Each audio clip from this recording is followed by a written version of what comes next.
following is a production of DallasCowboys.com and the Dallas Cowboys Football Club. How about them Cowboys? Yeah! Go Cowboys! This is Cowboys StoryLine, brought to you by Gillette, the official razor of the Dallas Cowboys. Here's Nick Eatman. All right, welcome to Cowboys Storyline. I'm Nick Eatman. It is Wednesday, August something. I don't even know what day it is. It's August 27th.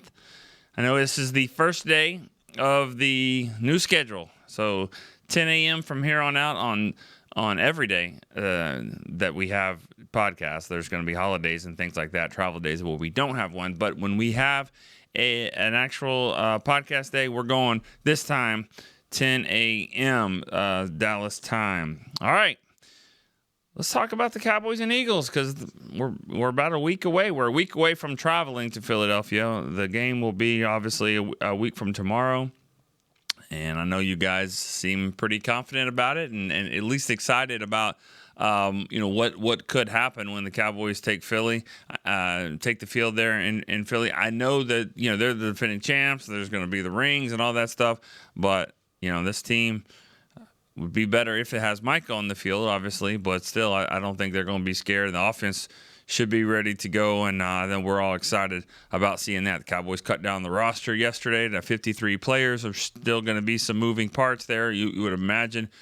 Schottenheimer called it the second draft, I think, in talking about different players that they may add today. So not everybody that made the 53 is going to be safe. They're going to make a few changes, I'm sure. We'll have all that for you covered as the day goes on. All right, 888-855-2297 is the number to call, and let's get it started here. I think we have Michael in Bowling Green. Is he first? Michael. Yep. What's up? Hey, all right, we got to get at least 10 callers, so I'm going to make it quick. Okay. All right, Mr. Sports Writer Extraordinaire, I got a question for you. I want your opinion. After the Cowboys start off by beating the Eagles, for the rest of the season, what does Shoddy need to happen to be considered a successful season for him as his first year as head coach? Make the playoffs. You got to make the playoffs. I mean, I think that would be a successful season. That would be better than what you did before. I don't think just having a winning record, I don't think a 9-8 record and not making the playoffs is considered that successful. But I think if he makes the playoffs, I think that would be very successful for him. So, what about winning one at least winning the first game, or is it just making the playoffs? Are they making the playoffs at 10-7 as the 7th seed, and they go on the road and play a number 2 seed in Minnesota and lose? I mean, we'll see what happens. I mean, I think right now this is a team that had a losing record and didn't make the playoffs, and therefore they needed a change. So then they got Brian Schottenheimer. They've come in here, and let's see what happens. We don't know what the season's going to look like. We don't know what injuries you're going to have to deal with. There may be a situation where they start out slow and get hot and sneak into the playoffs, and we don't necessarily know all that stuff, so it's hard to say what a success is. But I would think if you do better than what happened last year, especially making the playoffs, that would be considered successful. It's not the standard, but it's still a successful season for, to me, a first-year head coach.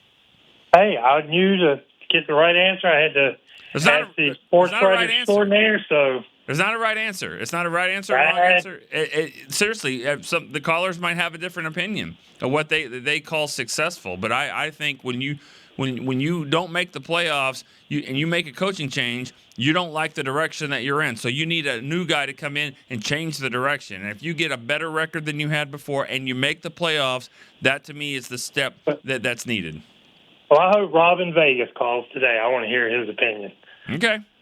All right. Hey, thanks. All right, Michael, have a good one. See you later. All right, let's roll. Let's go to Zach in Germany. Zach, what's up? Nick, what's going on, man? How are you? How are you doing? Good, brother, good. First, we made it. We finally made it to the beginning of the season. It's raining over here in Germany, but the sun is shining. We have football right on the horizon. Okay. What I want to talk to you about today is Micah. Do you think he might be getting some bad advice? And the reason I say that, normally Jerry's not the one that's typically holding the cards. If you look at the Dak deals where Dak really had the leverage, Micah doesn't have the leverage in this. And the longer that this hold-in kind of goes, I think for me, the more that Micah has to lose, right? He's likely going to start the season a little slow, one, without camp, and two, if he's going to be playing limited, probably rushing downs to start the first week or two, he might not have the stat line. But I think when you also look bigger picture here, if he was offered what they're saying he was offered, he's a young guy. He's going to create this generational wealth on this contract, but he's got more contracts coming down the line. So I want to get your perspective on that. And then since we're on the Micah topic, if you had to choose with the makeup of this team, would you rather have a Micah Parsons in his prime or maybe a guy like Aaron Donald? I was watching the preseason, and Mozzie almost got pushed through my TV screen. So for me, I'd probably lean towards Darnold, but I want to get your thoughts on Aaron Donald in his prime? In his prime, yep. Yeah, Aaron Donald in his prime. And there's not many. I mean, we're talking about Lawrence Taylor and who else? I mean, we're talking like a 3-time defensive player of the year that played a defensive tackle position where you actually got sacks. Most people just kind of, hold their ground, but he was a guy that was able to be a dominant pass rusher from the interior. I'd go with him than just about any player. That's not just about Micah. I can't think of many players that I thought were as dominating as Aaron Donald. So yeah, for sure. But as far as the Micah getting bad advice, I mean, for us, you and me and everyone listening and all that, of course, we nobody would understand $41 million a year, not enough, or whatever it was. I think it was in that neighborhood of $41 million a year, $205 for 5 years, and not taking it. So yeah, that's hard to grasp. And of course, there's more details involved there, but it seems like they weren't the big picture. When anybody gets a new deal, Terry McLaurin gets a new deal, or Hendrickson gets something, or whatever it is, every single time, 99% of the time, when someone says, "Oh, did you see the deal that so-and-so got?" They don't say, "Well, what was the language? What was the incentives? What was the fifth-year option?" They say, "How much? How much was it? How much was the deal?" That's the question. So that's the biggest part. And when you get that part, if the story is told correctly, and seems like this is true, that if that part is 5 years and 205 and all that, we'll work on some of the other stuff. The other stuff should not be holding up the deal. Now again, this is somebody that wasn't in there, and we don't know all the details of it, but usually the big things are guaranteed money and how, what's the overall annual salary and how long is it? Those three things right there. That's about it. And if that thing gets settled, it's hard to think that this thing's going to keep going on. There might be other factors involved. So I can't tell you the advice he's getting. All I know is it sounds like there was a deal on the table for him. He didn't take it. And, now I don't know what that deal looks like now. And there's been a lot of things that have happened since then that aren't favorable for him and aren't favorable for the Cowboys. So all the way around, this hasn't been a great situation. All right, let's go to Robbie, Cocoa Beach, Florida. Robbie, what's up? What's up, buddy? No, long time no talk, man. It's good to be back. Yeah. How are you doing? I've been good. I've been trying to get in, man. My daughter's turning 6 tomorrow, man. I'm super excited, bro. That's awesome. Well, happy birthday to her. That's great. Appreciate it. I know we're trying to keep things quick today, so let's keep things rolling. What do you think is going to happen with defensive tackle and one technique? Are we going to get somebody? Yeah. And I know nobody can make any assumptions about Micah, so we're going to ask about that one, man. Other than that, have a good one. Good to hear your voice, right. And we'll be back on soon. Appreciate it. Yeah, I'll just say, I mean, the Micah part is just a roller coaster that, it feels like we're all on. There's times of this where I think one way, and then it goes up and down and around, and I'll go backwards, and I don't know. I've had different thoughts about how I think this is going to play out. So, and you see the stuff that's being reported, and I don't know if some of these rumors are starting to get a little, they're definitely surfacing, and they're starting to get some legs to it. But I don't know. It's hard to tell what could happen here. It's all a game. It's a game of leverage back and forth. Sure, we're listening to trade offers and all that, and all the while, let's just get this thing done. And so there's different tactics here, and it's hard to know what game is being played when you don't know the rules, and that's the way it is in life. So it's hard to understand this game when you don't know exactly what's being said behind closed doors and all that. As for defensive tackle, well, what Schottenheimer said about Perry and Winfrey makes me think he's going to be here. I mean, somebody's not going to be here. Someone makes the 53-man roster, and then Schotty just said it. There's a second draft. Well, someone's gone then. Someone's getting cut when that happens. And so there are some guys. There are some guys that they can move. I think like Kalen Carson will probably go to IR. Phil Maffa, I think, is going to go to IR. Both of those IR to return.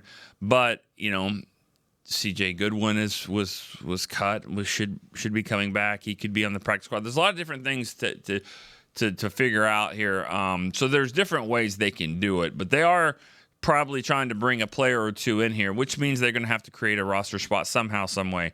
What position that is? Yeah, it could be defensive tackle. There could be corner. Those are the two that I would think. That's probably about it. I mean, maybe an offensive lineman that you'd like better, maybe a tackle or so, but we'll see. All right, let's go to William in West Virginia. William, what's up? Nick, how we doing, sir? Good. It's good to hear from some of you guys I haven't heard from in a while. How are you doing, man? Well, doing hanging all right. Life's... I'm sorry, say again. I didn't hear you. I said, you hanging in there? I'm hanging in there, sir. Life happens, but I try to get in as often as I can. But, I'm unfortunately a working stiff, but I do listen, and I try to get in as much as I can. Well, I appreciate it. I was going to say, I had one question and one comment. Okay. The comment, I'm going to weigh in on this Micah thing. I'm not worried about it. I've been a Cowboys fan for over 40 years. Jerry has never lost anybody he's wanted to keep. If he wants to keep Micah, he's going to be here. When he said Cowboy fans don't lose sleep over it, I believe that, so I'm not worried about it. And that's just my take on it. And secondly, I'm really glad they kept Phil Maffa. Can you explain to me how the hour to return thing works? Because I know that Mingo and Peyton Turner were put on there initially. Does this mean Maffa could come back sooner, or how will that work? Okay, well, they did change the rule this year that you can keep two players. You can put them to injured, to IR to return. They could be back in 4 weeks. Could be 6 weeks. I get that one confused with the pup. But I think it's 4 weeks. They could be back. They have two spots. Anybody else that you do that with, they have to be on the roster for 1 day. So Mingo and Peyton Turner, they already did that. They're going to go to IR to return. They can be back after the fourth game.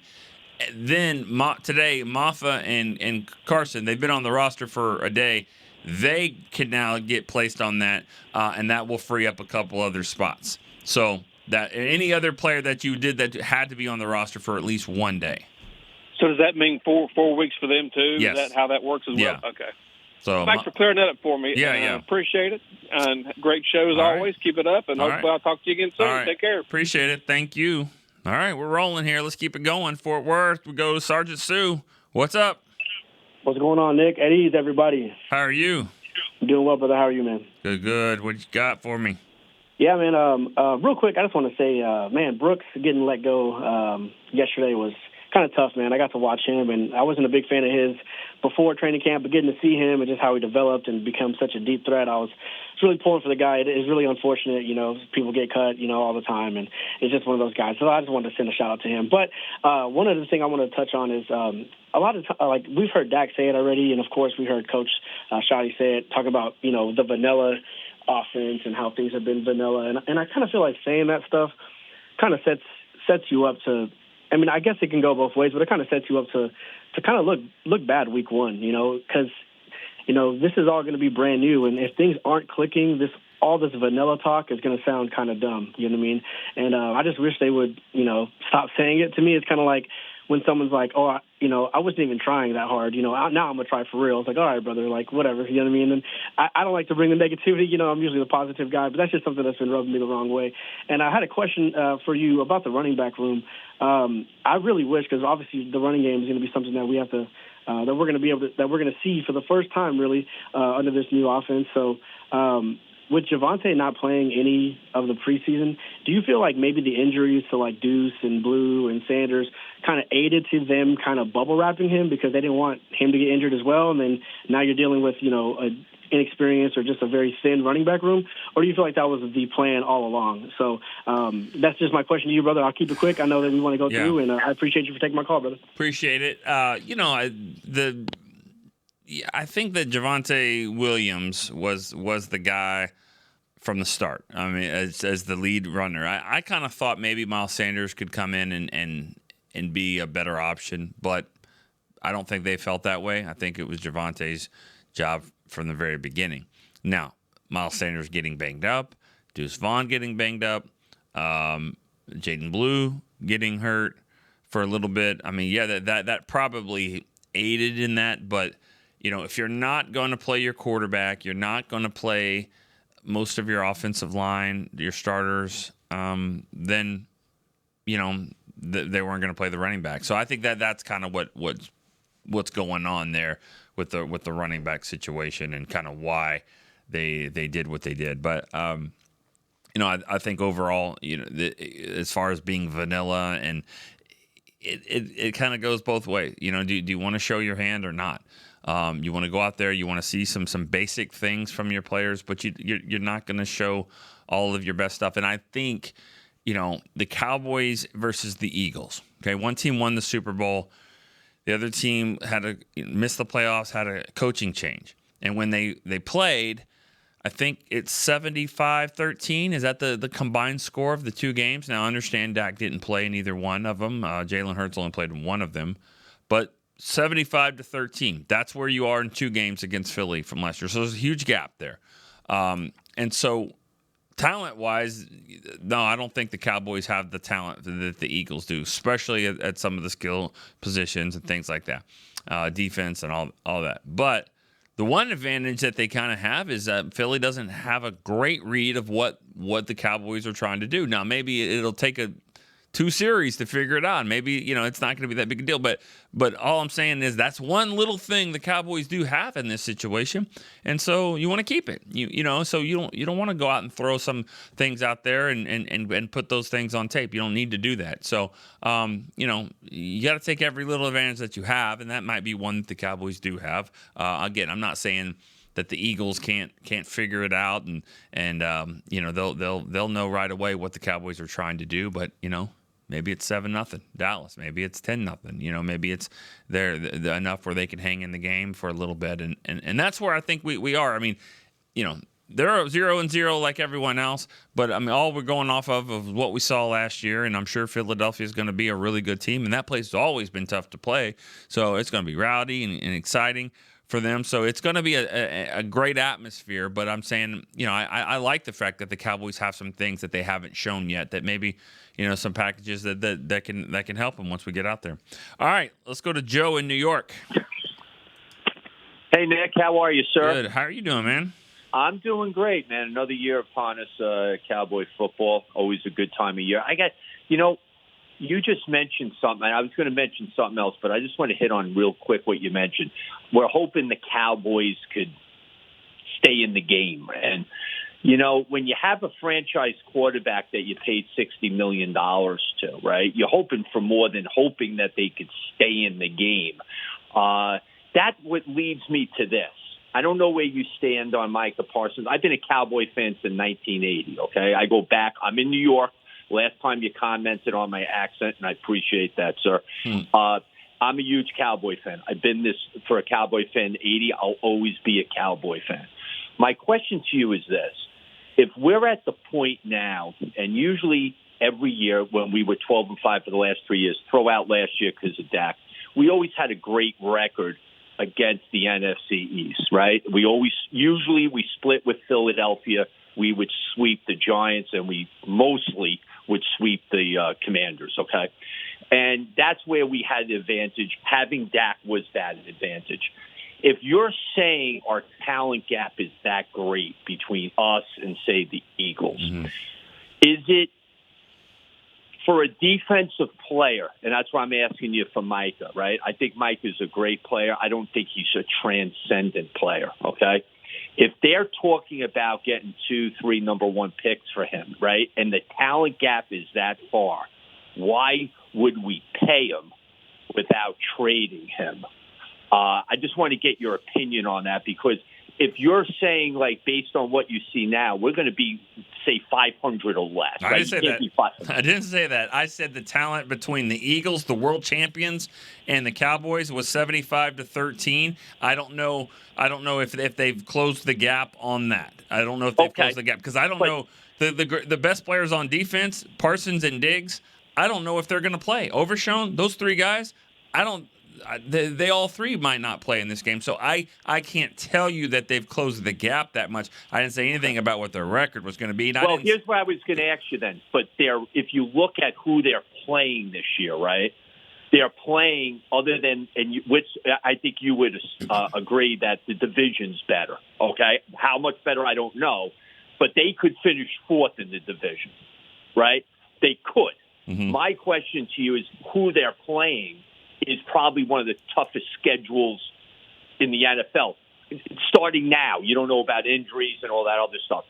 So my thing is, if they moved on from Parsons and got what is portrayed or what is talked about, would you have a problem with that? Based on what you're saying, we got to get better, right? Yeah. So if we got to get better, is he enough, just having him, that's going to get us where all Cowboy fans want to eventually get to? I'm going to ask you this question. Joe, I'm going to ask you this question, and this might be a loaded question, but since you're the one on the line and you're kind of asking it, I'll throw it to you. Sure. Would you trade Micah for, and I understand these players are on your team, but would you trade Micah for the equivalent of Tyler Smith, Mozzie Smith, and Tyler Guyton? Those three. You're getting those three players. Oh, of course not. Right, you're okay. I'm glad you mentioned that. But you know what I'm going. You know where I'm going with that, because that's the picks that you're going to get. If you trade for that right now, you're going to get You're going to get picks in the 20s. I agree with that. And what you're telling me is, I go by this. What can you do with that $40 to $45 million? I understand the draft picks. I'm asking you this. Yeah. Would you rather load up on offense, and let's be candid, this is an offensive league, okay? Or would you rather pay a defensive guy who's, and I love him, but he ain't Lawrence Taylor, okay? But he's pretty close. But he's not him. Okay, well, LeBron's not Michael Jordan, but he ain't LeBron. Come on. Nick, you've seen the games, and I think I speak for a lot of Cowboy fans, and I could be off base and call me out on it, but I've seen him disappear in big games, and the last time that defense played a big game, they got smoked by Green Bay, and he's nowhere to be found. Okay. So you got to call it when you see it. Are you telling me if he's Taylor, you write the check? I'm not saying he shouldn't get paid, and I think what Jerry does is, after a while, it gets to be tiresome, and I'm done with the nonsense and the theatrics and the BS.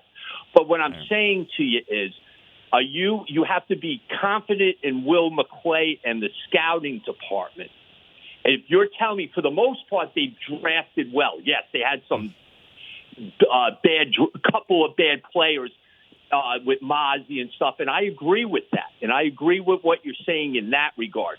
But would it be better to have Pickens, or a Pickens type, not just him per se, and load up on offense when it's an offensive league, than to pay your defensive player and just have Dak and CeeDee Lamb and a prayer on offense without the skill guys?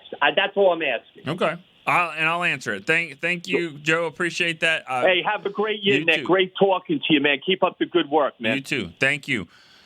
Yeah, I mean, those are questions that Cowboys are probably asking themselves. And I bet you if you take the 10 to 15 highest ranked people over there, the front office, guys and the scouts and all that, I guarantee you have different answers there. I mean, they are probably split within that group. There are some that are like, just do it. I'll take the picks, especially the ones probably in the scouting department because they like having the picks.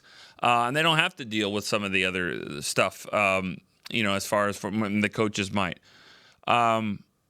Me personally, though, when I watch the games, it's an offensive league, like you said, Joe. Yeah, watching offense, that's where the touchdowns are. It's exciting. If you're going to have to go and run to the restroom real quick, you probably don't do it when you're on offense. Well, for me, Micah made defense a must watch because it's outstanding when he's out there, just how he can get to the quarterback. He can change games, and they got lucky by taking him when they did with 12, I guess. They got lucky there that he was still around, that nobody really thought he was a pass rusher. If they did, they wouldn't have waited that long to get him. And I'm not even sure the Cowboys thought he was that until week 2 of that rookie season against the Chargers when they had to do it and they realized, oh, man, we have something here. I don't want to trade that. You can say, the 42 million, 43, it can go somewhere else. Sure, but I think that kind of player makes your cornerbacks better, makes your linebackers better, makes your team better. And, yeah, they lost games. They've lost games with him. He's not perfect. But, and you say he's not Lawrence Taylor, okay, but the fact that you're even mentioning it and the fact that we've been talking about Lawrence Taylor since the moment he got here tells me that. And it's the same thing that what I say about LeBron and Jordan. I mean, okay, so he's not the same. So he's not. But, damn, I'll take someone that's pretty close. And that's I just don't want to trade. I wouldn't trade him. I just don't think you can get the value, especially right now. If I have to trade Micah Parsons, it would be after the season and before the draft, where I know this team that wants him, their pick is in the top 10, top 12. That's one of them. And then next year's pick, we'll see. But, I mean, I'm not taking him to a team that's been like the Packers that's been in the playoffs for 2 straight years, that they're a better team than the Cowboys. They've shown that the last 2 years that they're a better team than the Cowboys. So why would you trade them there? And now your picks, if you get first-round picks, are going to be in the mid-20s. I mean, yeah, you could package them, but I'm not interested in doing that. That's me. Now, are the Cowboys? That's another question. And we'll see how serious things are getting here. We'll see what the laying on the table in the preseason game, what kind of feathers that ruffled, because it sounds like it did. We got to take a break here real quick on Cowboys Storyline. I'll be right back after this. Crown Royal and the Dallas Cowboys are bringing back the Royal Rig for Season 2. See it in action at AT&T Stadium on Thanksgiving Day, where the Dallas Cowboys take on the Kansas City Chiefs, and around Dallas on November 26th and November 28th. Visit crownroyal.com to see where else the Royal Rig is stopping this NFL season. That's crownroyal.com. Please drink responsibly. Cowboys fans, when it comes to navigating the ever-changing world of tax, your business needs a partner it can trust to tackle even your biggest tax challenges. Ryan is the largest firm in the world dedicated exclusively to business taxes. Our team of tax professionals has local expertise in all areas of tax and can help you uncover savings opportunities you didn't know you had. Learn more about how Ryan can improve your overall corporate tax performance by visiting Ryan.com. Ryan, the official tax partner of the Dallas Cowboys. Alltech Lansing has been perfecting sound since 1927, bringing you decades of audio excellence to elevate your Dallas Cowboys tailgate ritual. Equip your next pregame with the Sound Rover 180 with 6 hours of playtime, built-in microphone, multicolor light modes, and a rugged exterior that's built to last. Visit alltechlansing.com/Cowboys15 for 15% off your Sound Rover 180. That's ALTECLANSING.com/Cowboys15 for 15% off. Alltech Lansing, official audio partner of the Dallas Cowboys. Back to Cowboys Storyline. All right, the search is on for the 2025 Fan of the Year presented by Captain Morgan. Now, through September 29th, you can nominate extraordinary NFL fans. You chance to win a trip to Super Bowl 60. Enter to win at NFL.com/fan of the year. All right, back here on Cowboys Storyline. We're going to have a quick segment before we take our last break, but let's get a couple more calls in. Chris in Saratoga Springs, New York. What's up, man? Hello. Nope. No Chris? No, I'm here. I'm here, Nick. All right, what's up, man? Let's just put this Micah Parsons stuff to rest. He's not getting traded. You don't There's think no so? way. No, there's no way Jerry's going to trade him right now.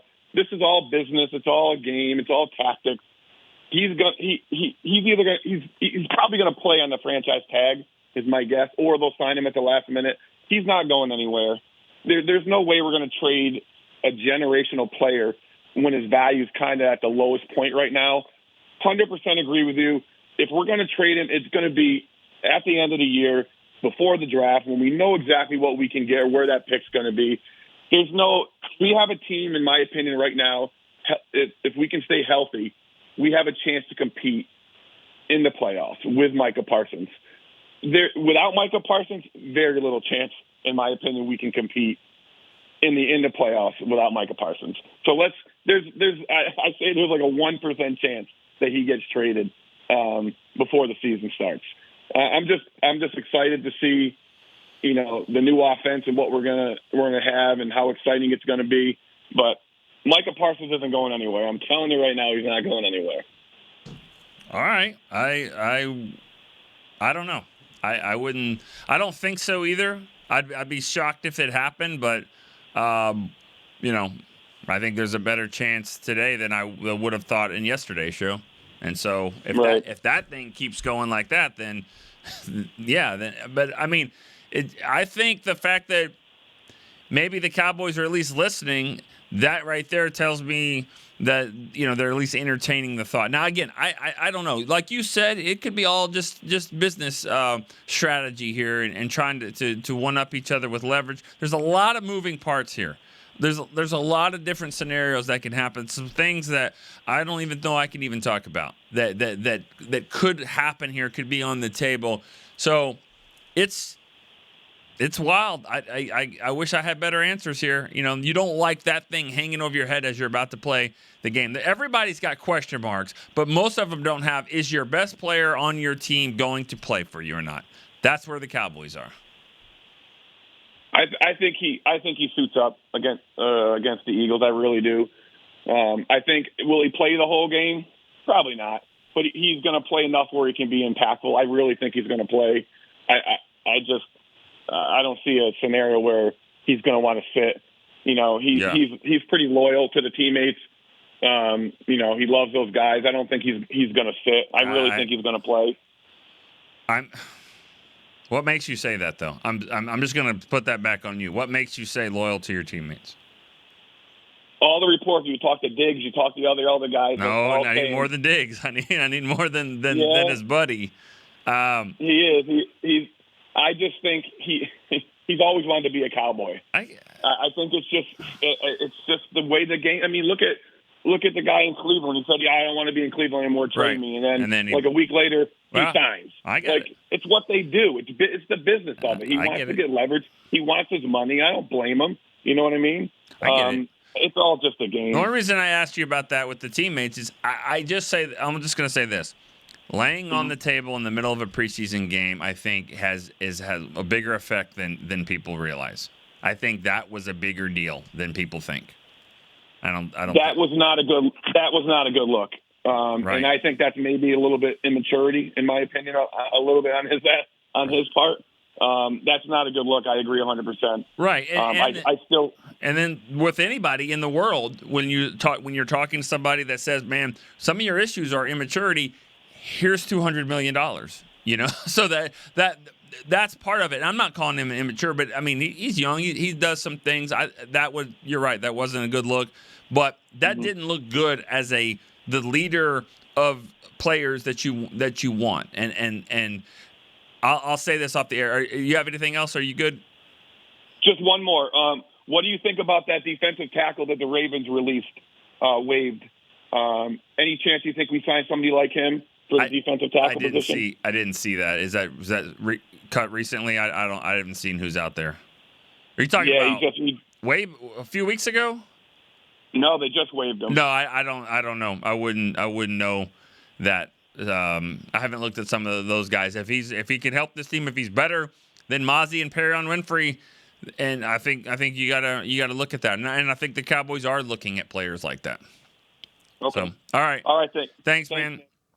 Let me say this real quick about the Parsons thing. You know, why I think that didn't sit well. What happened at the game the other day is just when you think about if you had an older brother, I have an older brother, but if you have an older brother and he was at your little league game and sitting in the stands, I mean, you want to do well for them. And think about all the young players on defense. There's Micah Parsons there. He's not playing. He's in street clothes, but he's out there.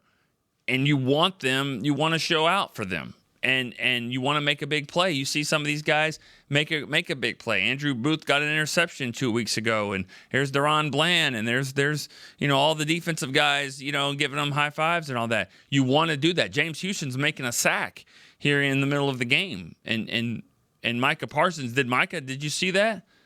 No, he's laying down. So that wasn't good at all, and I think it's been more telling than people think. I'm not saying the Cowboys have totally changed their stance and said, all right, that's it. That's the last straw. I'm not saying that. I just think that what they've wanted to see out of him, they haven't seen it all the way as far as they know he can rush the passer, but there's other elements involved, and I think this whole process hasn't been good, to see some of those things. Let's go to Dylan in Northport, Florida. Hey, Nick. How you doing, bro? How are you doing? Hey, all right. So it was CJ Okoye was the guy that was released from the Ravens. Okay. Really good player. So I think, they'd have to be interested. And honestly, if they were to move on from somebody, I would keep Winfrey, and I don't know if they would do it, but I would get rid of Mozzie. I think Winfrey is better than Mozzie. He can play 1, 3, and 5 technique. He had a nice pass rush move in the preseason at 5 off the edge. So he gives you a lot of flexibility there. And then you have a stout one tech with both Toya, who looks like he's going to get some snaps, and then this CJ Okoye guy. So that's who he was talking about. Hopefully they'd be interested in that. Well, they'll be interested. I mean, they'd have to figure that out. I get that he's not a player that's on my radar. Again, I kind of like with this show right here. This show's going to air. Most people are going to watch it like after the 3 o'clock stuff like that too. So I don't really get into what's going to happen. I know they're going to make some moves today. Surprise me is the way I always say. Like who is it? Sure. Are they better than what you've got? The Mozzie thing. I don't think he's super safe as far as on the roster. I think it was close, but I just because they go bring a defensive tackle in, I don't think that they necessarily will cut a defensive tackle. I think. Let me just put it this way: I was told Mozzie's not 53. He's not the 53rd guy on the roster. Now, is he in the 50s? Maybe, but I don't think he's 53. And I think you could go with other positions there. Again, and going back to the Jalen Brooks thing that someone just mentioned, Jalen Brooks might have a better shot of playing in the game against the Eagles than Ryan Flanoy. And he's not on the team. That's part of the practice squad thing. If you can get a guy to the practice squad, you got to remember, out of your 53, 7 of them can't play. Out of your 53, 7 are inactive. And I know I'm talking not to you, Dylan, because I think you know the rules more than me. But what I'm saying is to everyone else, 7 of them have to be inactive. So that means you can only keep 46. Now you can take 2 from the practice squad and they play in the game. So there are some guys that they cut that have a better shot of playing in the game than some of the guys that they kept. And that's what's weird about the whole situation. I'm sorry. Yeah, it's all numbers games they got to play around and stuff. As far as the Micah Parsons stuff, and I'll go quick. We got the people waiting. They just got to tell themselves this, and this is how I say it. Did you get better or worse? Are you close to a Super Bowl run with this team, or are you not? Because if you think you're close, which they made a move for George Pickens on a 1-year deal, which tells me they think they're close. If you move Micah Parsons off this team, it's rebuild time to me, because you're telling your guys that, listen, we need more people than just 1 or 2 guys at this point to compete. And I've called 2025 a building block year for a long time here. I've been with that for a while. I think if they had a really good offseason this year, good draft, I think we'll see. But one more successful offseason with another good draft, I think they could be contenders again, a top maybe 3 or 4 team in the NFC.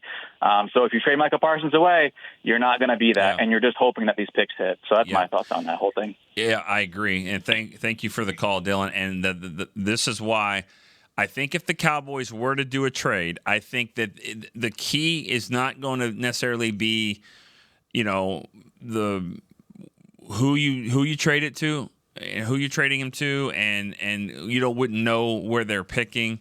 I think the biggest thing is going to be what player that you get with them. You got to get a player and 2 ones, and if the player can help you now. A significant player that can help you now and maybe offset what you're losing.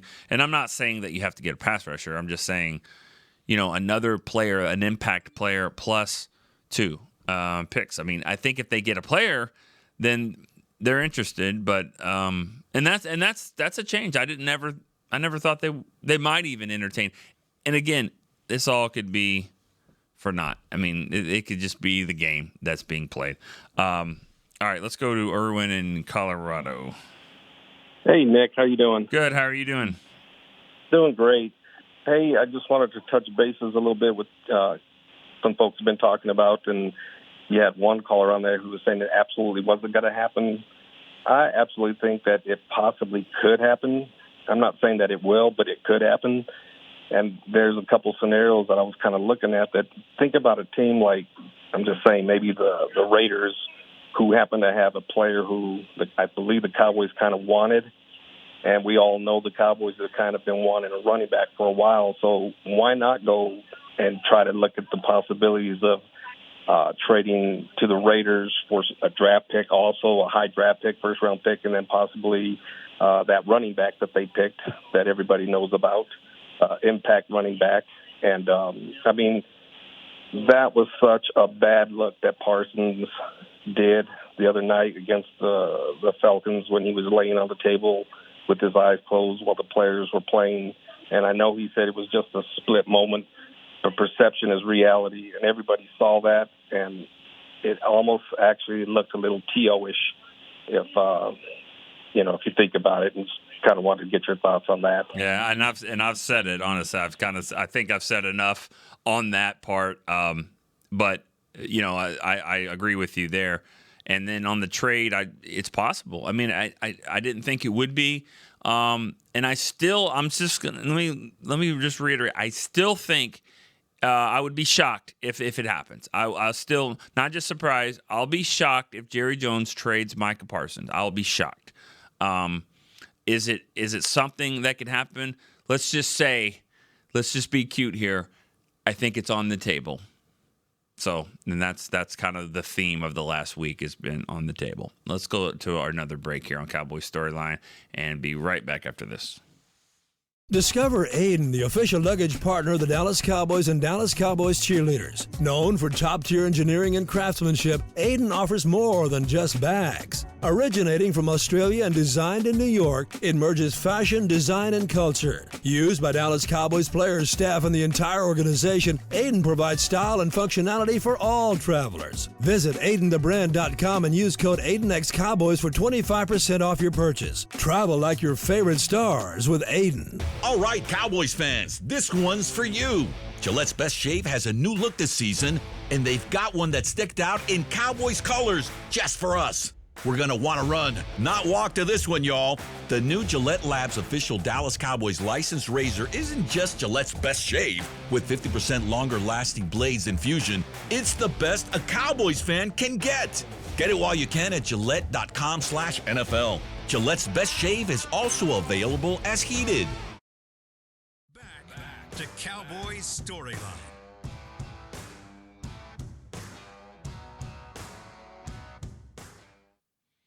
All right, this segment is presented by Yeti. Officially licensed Yeti Cowboys gear is now available at Stadium Pro Shops, concession, and on Yeti.com. Let's go to one more caller. Rob in Vegas, what's up?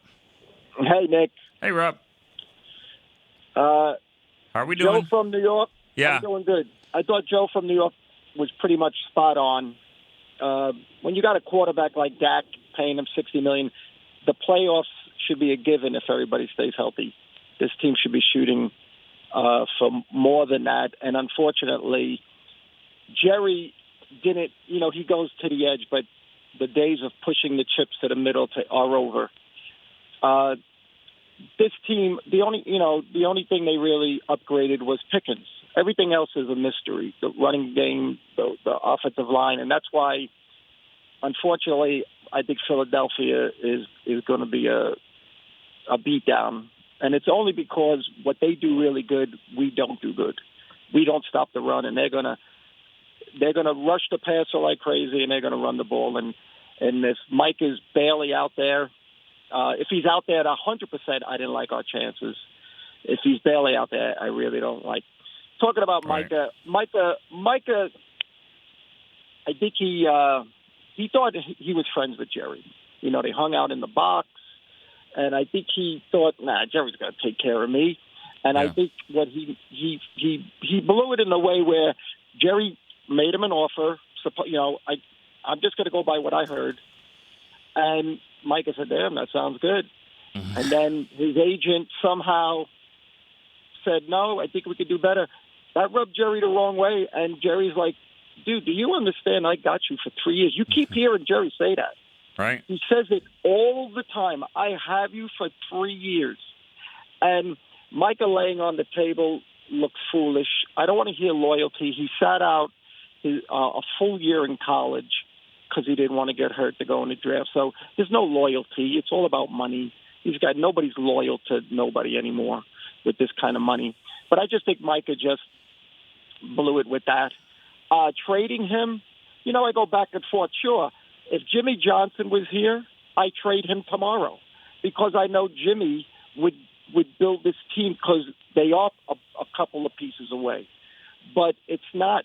Jimmy's not here, so I don't trust if they got the picks, even though it sounds great. Give me 2 number ones, a number 3, a starter. And the money, you know, I think Joe said, well, they'll save $45 million. What do you think they're going to do with it? They're going to do nothing with it. They got $30-something million right now that they haven't spent. This team is a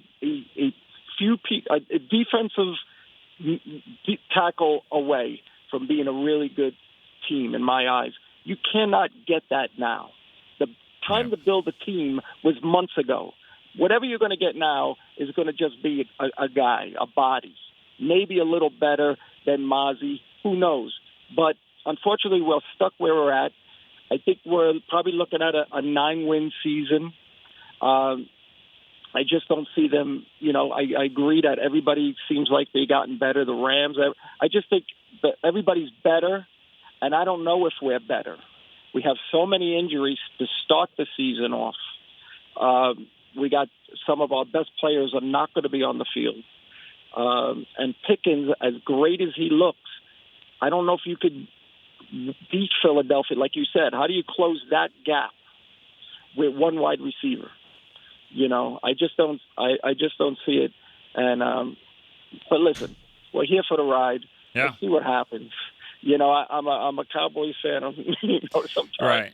And I'll say this: you know what the Cowboys are, and you're like, I don't know if we're better. But you look at these other teams. I mean, honestly, you don't know if they're better either. Like, we don't really know what some of these other teams are. No, you got to hope that Philadelphia has the Super Bowl hangover. Yeah. You gotta hope that they got a new offensive coordinator, and maybe he wants to make Jalen Hurts a passer. Yeah. That would be great for us. But if they're going to play like they did last year, run the ball, then we're in trouble because we have not fixed that. I don't know what our linebackers are going to do. I don't know. Winfrey looks good, but come on, he came out of nowhere. So how good is he? You know, preseason as is good as Aubrey and Turpin every year. Yeah. I mean, that's what you hope. Tricks you though. Yeah, that's what you hope. Let's all hope. We got all right, hope. but let's just not say that UFL guys can't contribute. We've seen it. We've seen it happen. No. I'm not saying he can't contribute, but he's going to be. You know, now he's not the savior. I get it. You're in the big leagues now. No, I get it. He's not the savior. So, he was close. No. He was close to not making the team. I'll be honest. I mean, there was a report 30 minutes before the deadline that he was cut. So it was all there. Rob, I'm glad he did. Yeah. We got to roll, man. I appreciate you calling, getting in. I know the fans love to hear from you as well. So your opinion definitely matters, and I appreciate you calling. That's a good way to wrap up the show. We got to get it rolling. Remember, this is our first day of all the shows, so it's just one after another. Cowboys Break will be coming up here after this, so we got to get in and get out. But again, we'll be here tomorrow, 10 a.m., and do it all over again. Hope to hear from you guys. It was good to hear some of these names that I haven't seen in a while. Good to hear from you, and hopefully get a few more tomorrow. All right, for Chris Beam, I'm Nick Eatman. See you tomorrow on Cowboy Storyline. This has been a production of DallasCowboys.com and the Dallas Cowboys Football Club. How about this, Cowboys? Yeah!